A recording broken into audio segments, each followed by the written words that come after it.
So, ayun na nga guys. Ang video ito ay para sa mga nagtatanong at sa mga hindi pa nakakaalam kung paano mag-deposit sa 7-Eleven through ATM card. Ganito lang guys. Insert nyo lang yung ATM card nyo, then syempre yung password nyo. Ganyan. Tapos, syempre, deposit. Then yun, enter account kung kanino nyo man ipapadala yung pera. Tapos yung bank code niya na 3 digits. Yan.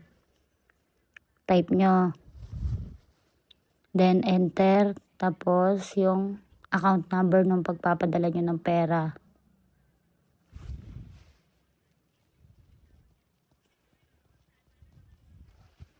Ayan. So yan guys. Pagka-type nyo ng account number, next nyo